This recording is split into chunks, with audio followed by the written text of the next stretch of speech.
DTCP plot కొంటే land appreciation అనేది ఒక లాభం, శ్రీగంధం చెట్ల మీద వచ్చే ఆదాయం మరో లాభం. డబుల్ బెనిఫిట్ ఆఫర్ తో సిర్లసీమ 2 ఏండ్ల తరబడి గ్రామీణ ప్రాంతాల్లో వైద్య సేవలు అందిస్తూ తమకు ప్రభుత్వ పరంగా ఎలాంటి గుర్తింపుని ఇవ్వడం లేదని ఆవేదన వ్యక్తం చేస్తున్నటువంటి గ్రామీణ వైద్య వృత్తి నాయకులందరూ కూడా మనతో పాటు ఉన్నారు. ఇవాళ తిరుపతిలో జిల్లా స్థాయి సమావేశం జరిగింది.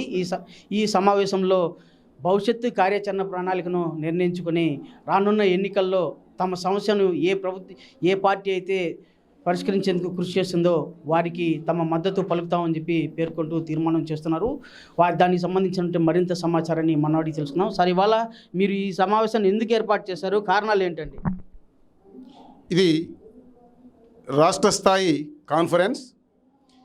ఇందులో మా ఫెడరేషన్ పెద్దలు అలాగే ఇంకా గౌరవ సలహాదారులైనటువంటి ఐఎంఏ డాక్టర్లు కూడా విచ్చేశారు.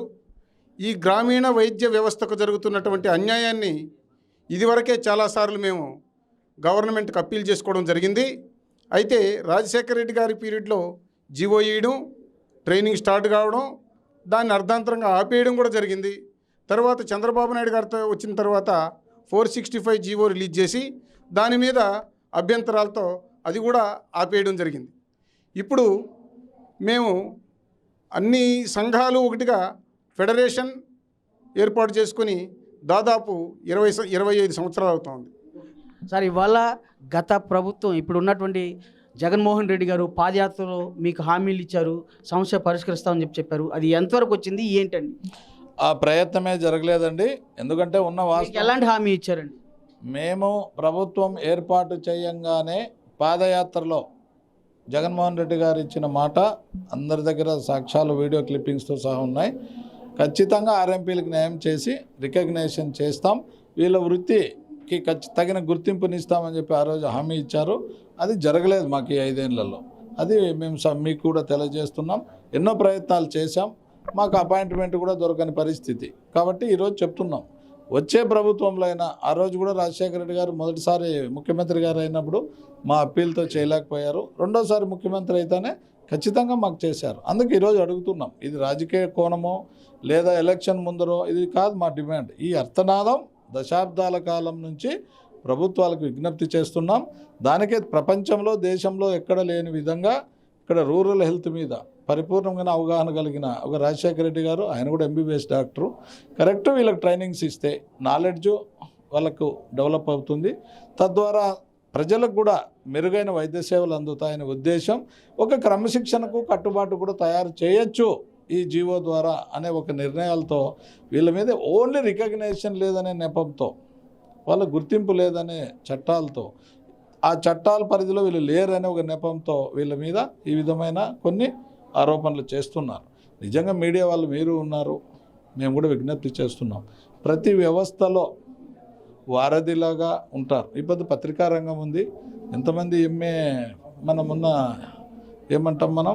సరే, ఇవాళ మీ చేస్తున్నటువంటి ప్రయత్నాన్ని డాక్టర్లు, వైద్యులు, వీళ్ళందరూ వైద్య వృత్తి సంబంధించిన డాక్టర్లు కొంతమంది, అలాగే ఐఎంఈ అసోసియేషన్ కూడా దీన్ని ఏకీభవించడం లేదు, వాళ్ళకి అలాంటి గుర్తింపు ఇవ్వద్దండి అనేసి అంటాం. దీన్ని ఎలా భావించాలి? నిరంతర ప్రవాహం, 60 సంవత్సరాల సుదీర్ఘ ప్రయత్నం గుర్తిస్తున్నాయి, గుర్తించడం లేదు. భారతీయ పౌరులం, ఆంధ్రులం, ప్రజలందరినీ, అన్ని వర్గాలని గుర్తించేటువంటి ఏ ప్రభుత్వం అయినా కానీ వాళ్ళకి సహాయ సహకారాలు అందిస్తా కూడా మాకు ఏ విధమైన సహాయ సహకారాలు అందకపోగా, ఏ విధమైనటువంటి ప్రజా ప్రయోజనమైన పథకాలు ఉన్నాయో ఏ పథకాన్ని కూడా మేము పొందలేని విధంగా ప్రజలకు గుర్తించినటువంటి డాక్టర్లుగా మంత్రులు, ఎమ్మెల్యేలు వాళ్ళ తల్లిదండ్రులకు కూడా మా చేత వైద్యం చేయించుకుంటూ గుర్తింపించి కూడా దాన్ని పరిపూర్ణంగా చేయలేనటువంటి ఈ ప్రభుత్వాల గురించి నేను సిగ్గుపడుతున్నా.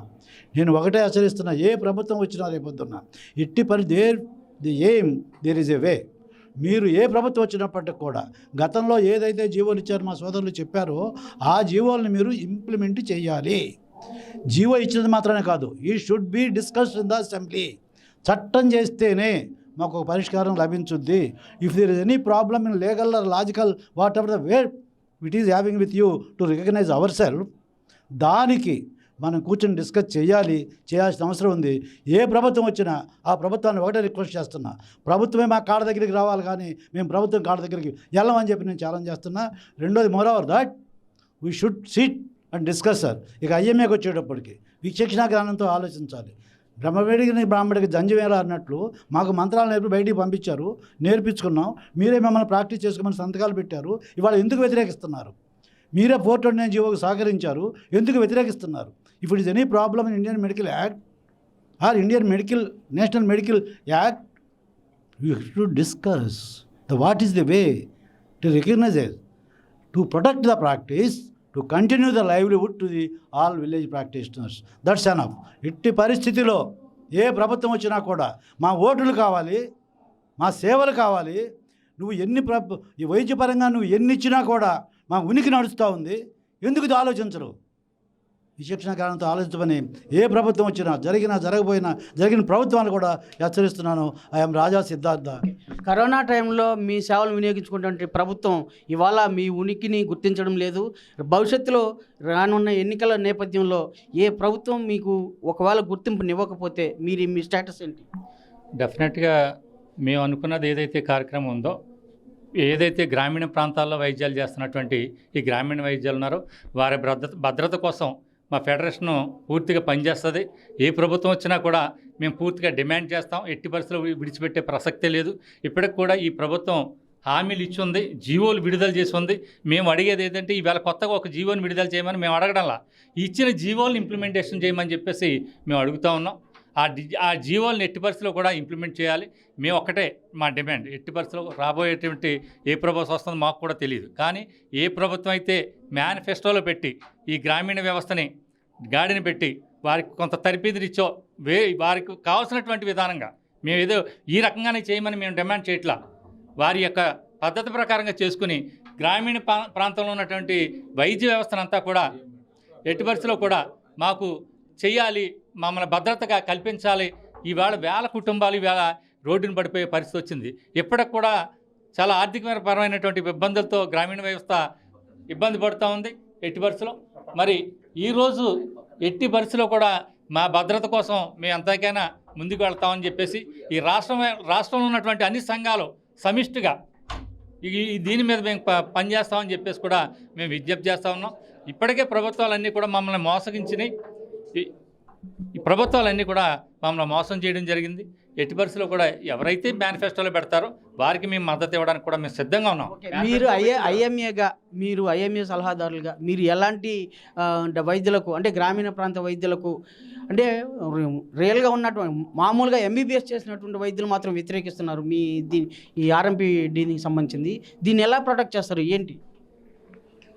నేను ఇండియన్ మెడికల్ అసోసియేషన్లో ఒక సభ్యుడిని మాత్రమే. సో ఈ గ్రామీణ వైద్యులందరూ కూడా మా దగ్గర పనిచేసిన వాళ్ళే. పనిచేసిన తర్వాత ఆయన ఎప్పుడైతే అనుభవం సంపాదించుకున్నానన్నటువంటి నమ్మకం కుదిరినప్పుడు నేను వెళ్ళి ఏదో గ్రామంలో ప్రాక్టీస్ చేసుకుంటాను, గురువుగారు నన్ను ఆశీర్వదించండి అంటే మేము ఒక ఎక్స్పీరియన్స్ సర్టిఫికేట్ రాసిస్తాం.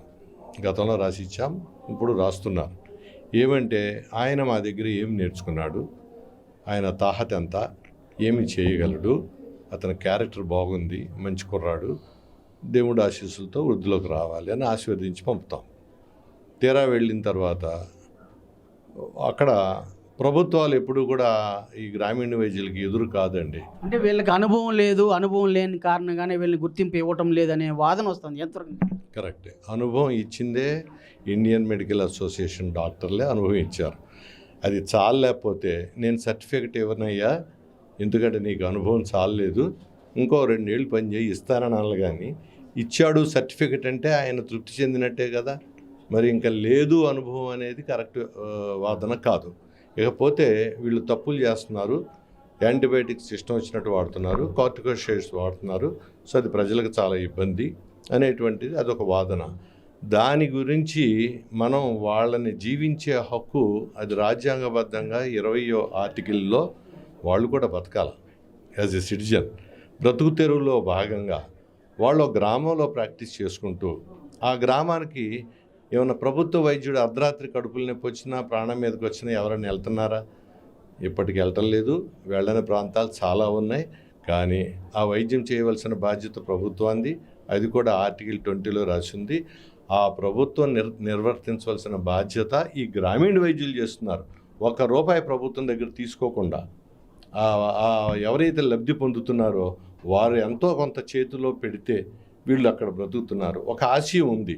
తర్వాత వాళ్ళు మమేకం అవుతున్నారు. తాతయ్య, బాబాయ్, తమ్ముడు అనుకుని చెప్పి ఆ జీవితాలతో మమేకం అయ్యి నమ్మకంతో వీళ్ళు వైద్యం చేస్తున్నారు. వేర్ ద పిల్ ఫెయిల్స్ అంటే మాత్ర ఫెయిల్ అయినప్పుడు వైద్యంలో ఫెయిత్ హీల్స్. ఇవి చాలా పెద్ద పెద్దలు చెప్పారు.